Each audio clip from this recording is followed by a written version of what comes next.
Hello and welcome to the Entrepreneurship and Innovation Center here at the University of New Haven.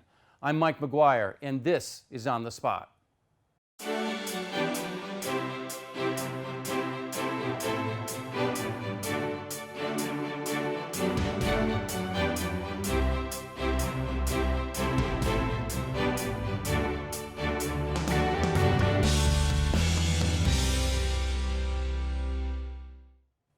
Welcome to On the Spot, where we challenge students to put themselves on the spot and pitch their new business idea. This season, we have a new format that focuses not only on the competition, but on the mentoring that each round-winning student receives before their next appearance. Remember, On the Spot is 100% student-run. So as we know, On the Spot is the place for you to pitch your new business idea, get feedback, and feel what it's like to be on the spot.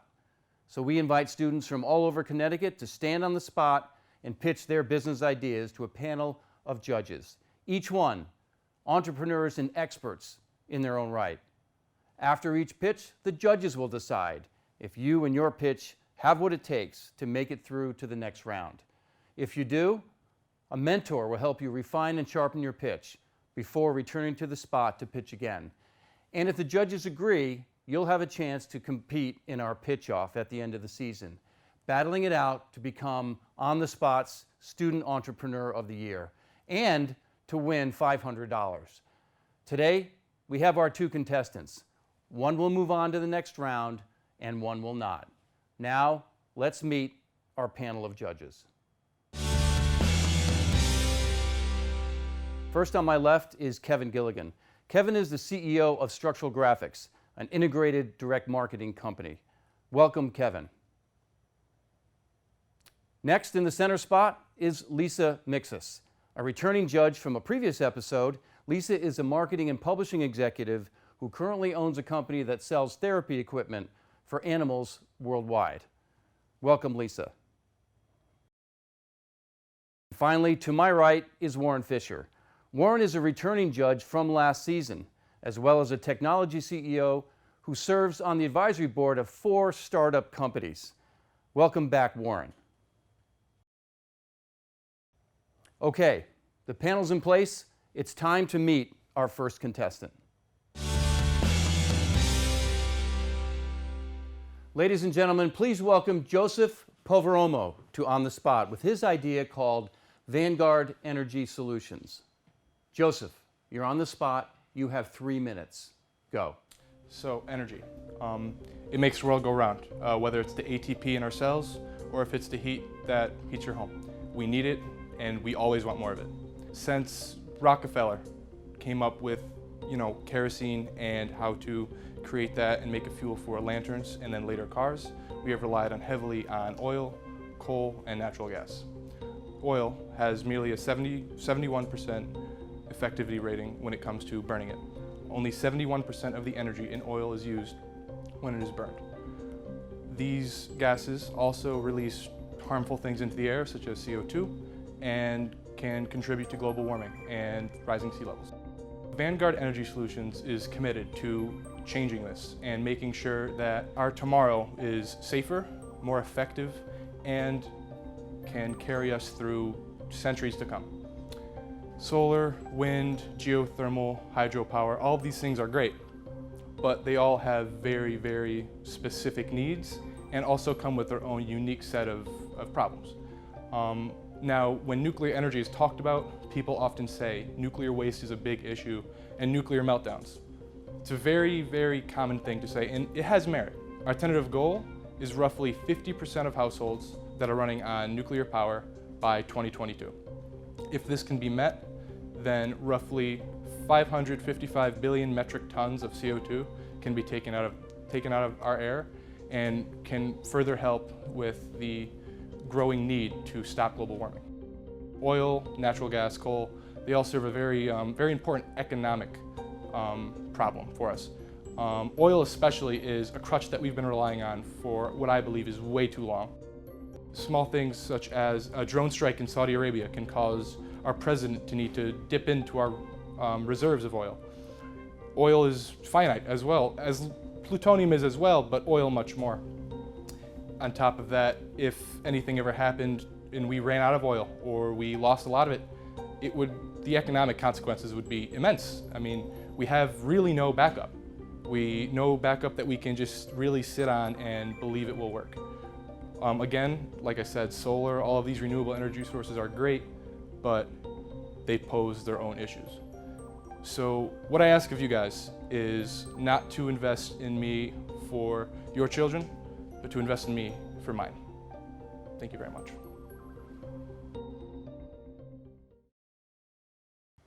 Joseph, great pitch. Thank you. Very much. That was awesome. What a big idea. When you think about all the world problems that that need to be solved, the energy one is way up there. Where did this come from? Was it your idea? Was it where did it come from? It was my idea. It started in my business and entrepreneurship class. We were asked to find an issue having to do with water, food, energy, or space. And I decided to tackle energy because if you don't have energy, you really can't do anything. You can't go into space. You can't do a whole lot of You can't go into things. space, That's you can't right. make food, and you can't boil water. Yeah. Great. Well, congratulations on a super big idea that really needs the best brains that we have to offer in the world. So Thank you very much. I'm going to turn it over to Kevin. Kevin, what questions or clarifications do you have for Joseph? Joseph, certainly a great idea. What a market to go after.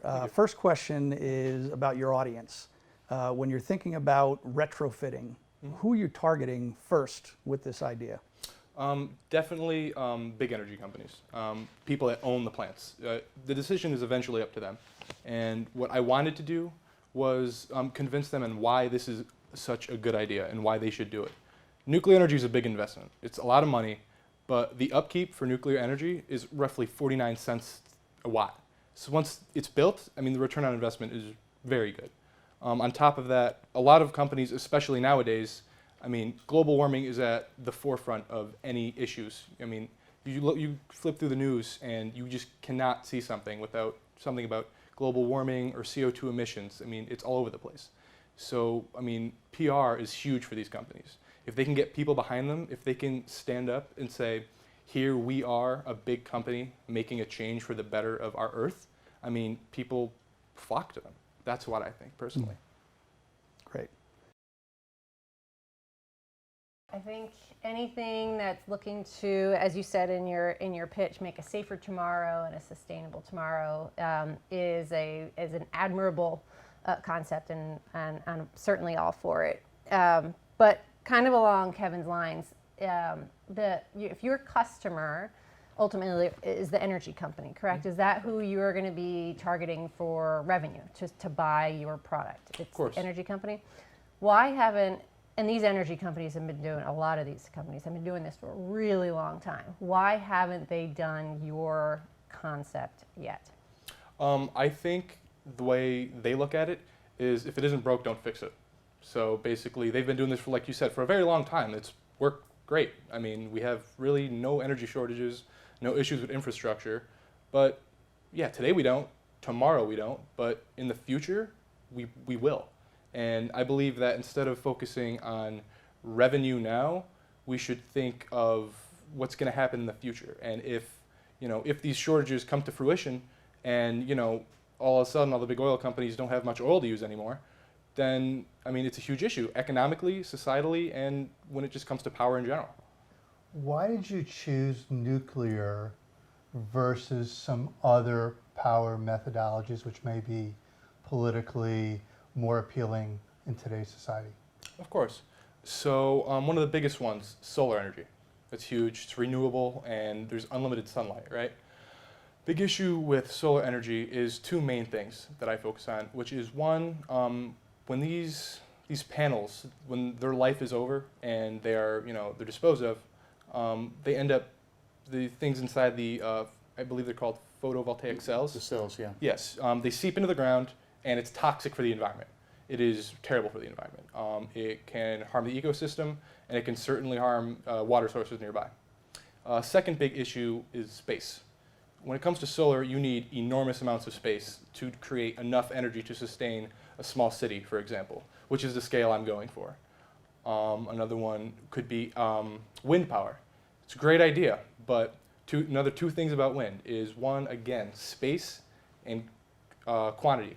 You need a lot of turbines. You need it to be windy. They need to be in a good spot, and you need a lot of space for it.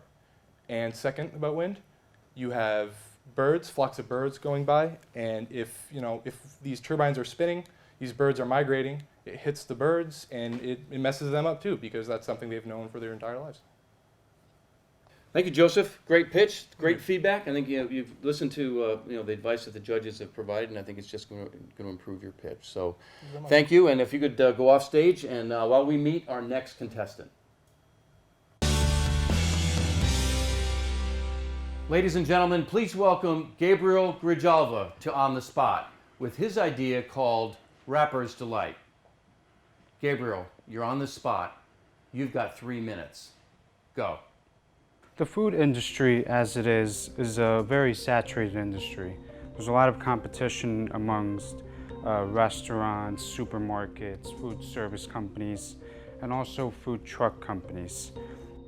As a person who always wanted to open a food truck amongst the many other businesses that I would like to create, I always thought that I had to differentiate myself as a food truck from other food trucks, namely in the New Haven area, where I want to open up my food truck. I've created Rapper's Delight, which is a new sustainable food truck with very sustainable and locally sourced food options.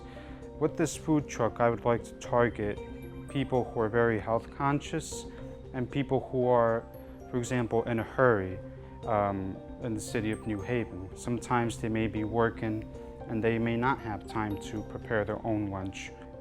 In that hurry, they may forget about certain things, such as keeping up with their own health. So with my food truck, I would like to target these people and offer them sustainable food options, namely in the form of wraps.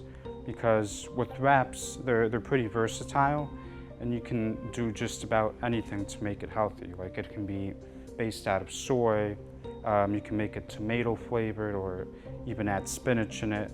All healthy food options in order to target the health needs of various people. Thank you.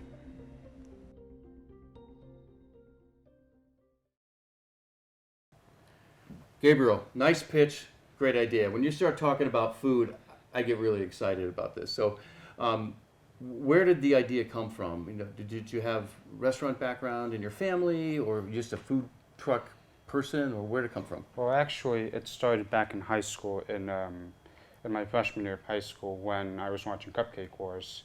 And I actually really got into the idea that I may actually create something like this one day. And then other interests got in the way, and I kind of forgot about it. And then when we were working on a group project while in college, the idea popped back to me. And so I said, you know what, maybe this could be one of the many businesses that I create in the future. Good for you. So we can start somewhere. So Revenge of the Cupcake Wars comes back, and now we have Rapper's Delight. So Kevin, why don't you give Gabriel some feedback? Gabriel, first, very nicely presented. I also love the name. Thank you. Great name, a great product needs a great name, and that's how you build a brand. I'm also a big fan of the New Haven food truck market, and it's very competitive.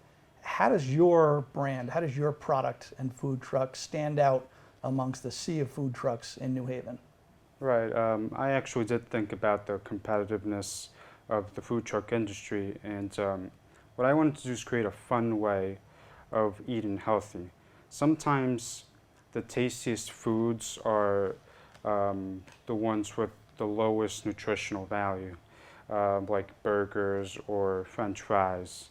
And so, some people don't want to give that up. So what I wanted to do is not take that satisfaction of taste away, while still looking after the health needs of people in the metropolitan area, especially when they don't have a lot of time on their hands.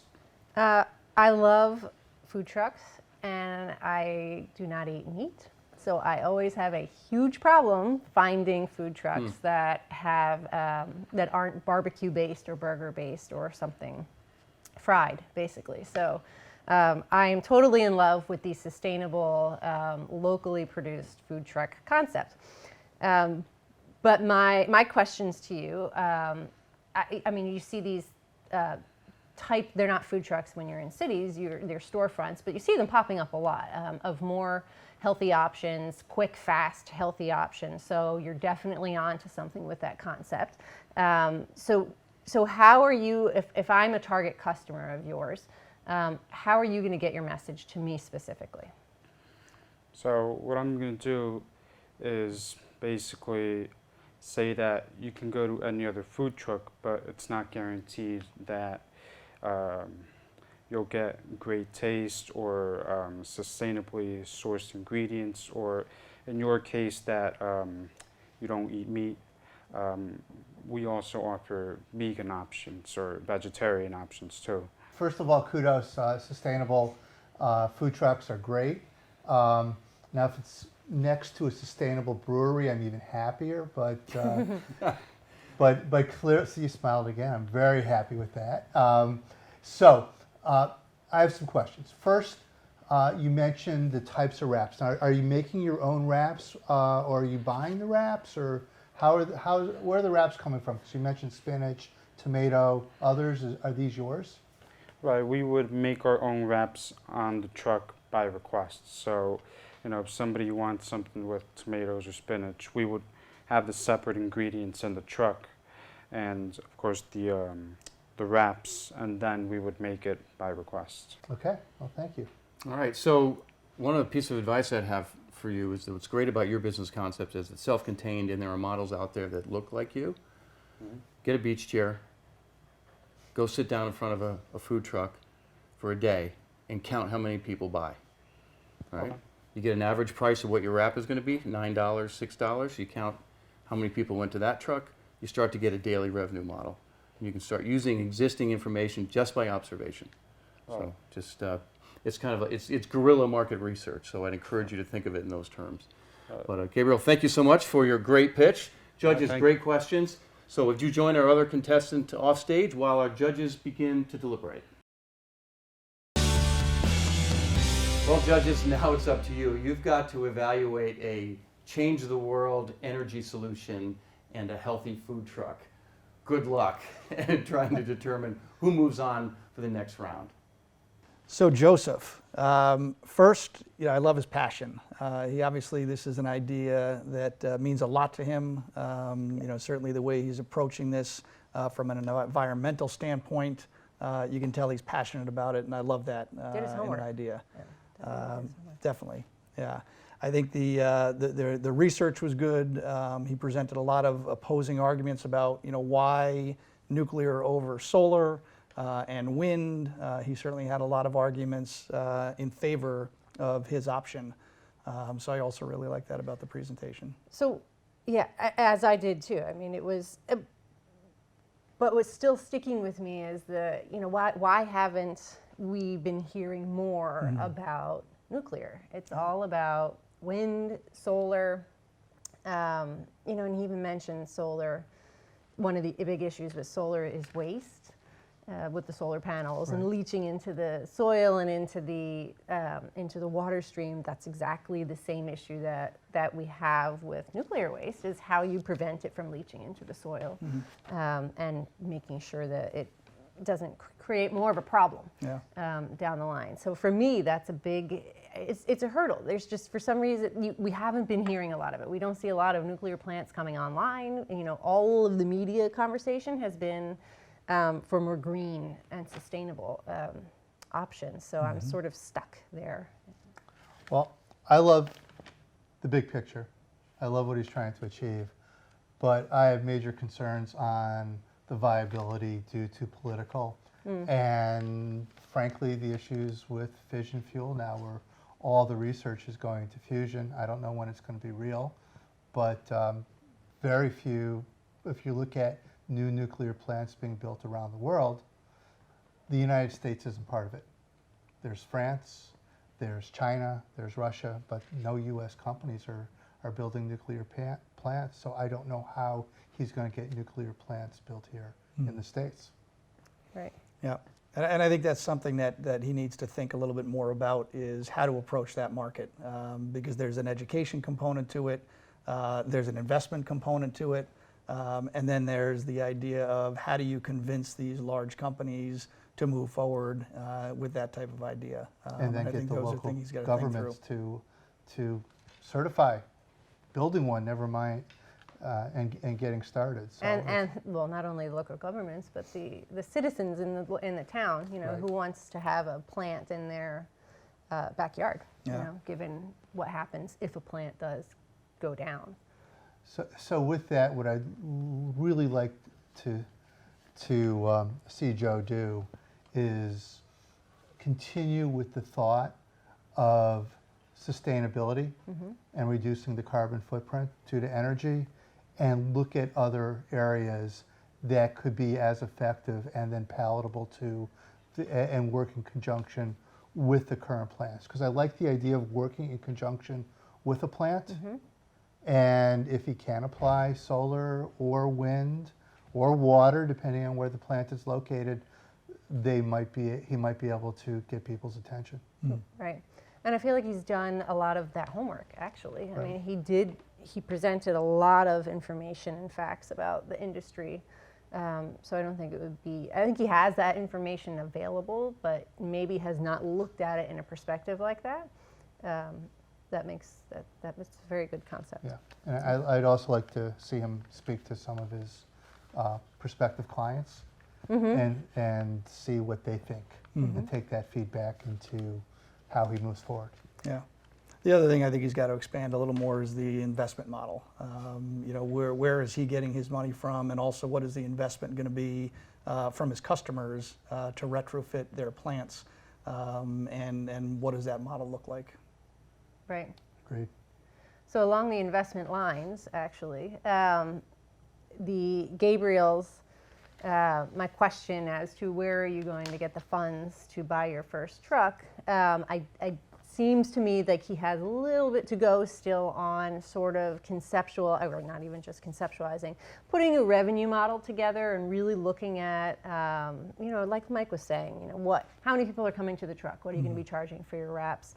It seems like he's a little, he's not quite as far along in that part of his concept and his plan. Yeah, I agree with that. I love his concept. I think he's hitting it at the right time. You know, you mentioned, you know, the non-meat eater market, you know, vegans, vegetarians. It's such a hot market right now and such a growing audience.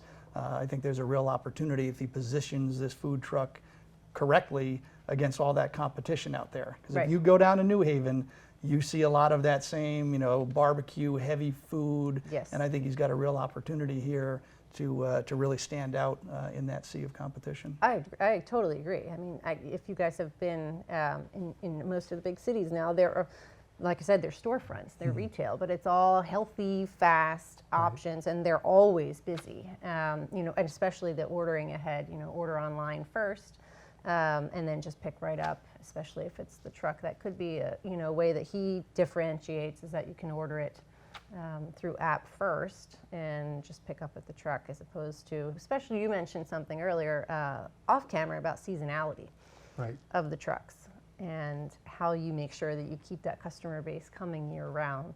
Well, he did bring up the catering, which I was pleased to hear, because that is how the trucks make it off season when it's too cold to be outside. He has a lot of homework to do, but with the proper mentoring, this is something that is certainly a viable business. The amount of investment for a food truck, depending on who his partners are and friends and family, he can probably get there. Doesn't need a lot of investment, relatively, but he needs to show a revenue model and be able to say, okay, here's the return, here's how we're going to pay back whatever external investment, or see if he can use debt and fund it through a bank. But he can pull it off, but he's got to do a lot more homework. Right, right. And they were both, they both definitely did their homework on the concept itself.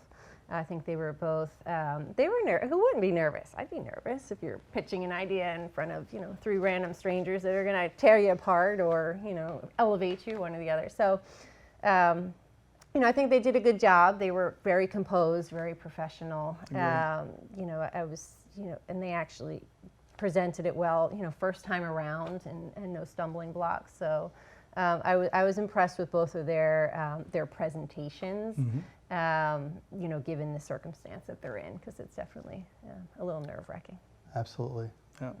So how do we pick between grapefruits and construction cranes? Right? Yeah.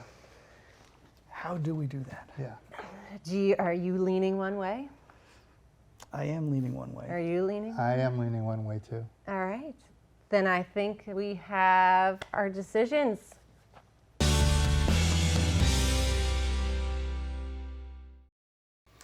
Joseph, Gabriel, welcome back. So you can feel the tension in the room here, right? So the judges have made a decision, and what we're going to do though is we're going to go through, and each of the judges is going to provide you with some feedback on what they saw, and then and Warren is going to be the one who delivers the ultimate decision. So Kevin. Gabriel, first, very nicely presented. You explained your product. You had clear differentiators, how you're going to go to the market and make your food truck stand out. Love the name of the product. And I think you also really described your audience and who that audience was. I think a few things that you need to think about. First is the revenue model. What's your cost structure going to be? How many customers do you need? What are you going to charge for the food? And also your overall investment needed to get the idea up and running are a few things that you should think about. Great. Thank you, Kevin. Lisa. Joe, again, it's just like Gabriel, very well presented. We were extremely impressed with the history that you pulled in. You definitely did your homework on the industry, the different types of competition that are out there. So that definitely impressed all of us judges. We do feel that along those lines, digging more into maybe the cultural or the community hurdles that might exist with putting a nuclear facility in somebody's backyard, and taking a closer look at that type of how you would overcome those hurdles, both culturally and in the community. Are two things that we'd want you to take a closer look at. We did like the nonprofit aspect of the concept, but it took you a while in the pitch to get to that. Actually, I don't even think it came out until one of us had asked a question, and then that came out, so it was nonprofit. So maybe moving that up in your pitch and getting that out there first and foremost, because that definitely frames mind of how somebody looks at the rest of the concept. Great. All right. You're the heavy here, Warren. What say you? So Joe and Gabriel, you both did a great job. It was tough to make the distinction, but ultimately, Joe, you're the winner. Congratulations. And we chose you for the big picture, for sustainability, for looking to reduce our carbon footprint. And what our recommendation is to you is it's novel to go and retrofit an existing power plant to reduce carbon footprint, but we'd like for you to consider other energies besides nuclear fission as part of that solution, because you're going to have a very difficult time bringing nuclear fission, especially here in the States. So with that, you do have other choices, but the goal of reducing your carbon footprint is really a big winner if you can pull it off. Thank you very much. So what's going to happen with you, Joseph, is you're going to be getting some professional mentoring in the coming weeks to prepare you for our final pitch off. Gabriel, I can't wait to eat at your truck, because my sense of it is it's going to happen. You've got the right components together, and half the battle of entrepreneurship is persistence. So you just keep on going. So congratulations to the both of you. All right, so that's it from the Entrepreneurship and Innovation Center here at the University of New Haven. Thank you for joining us today on the Spot, and make sure to tune in for our next episode. And remember to make it yours, make it real, and keep on pitching.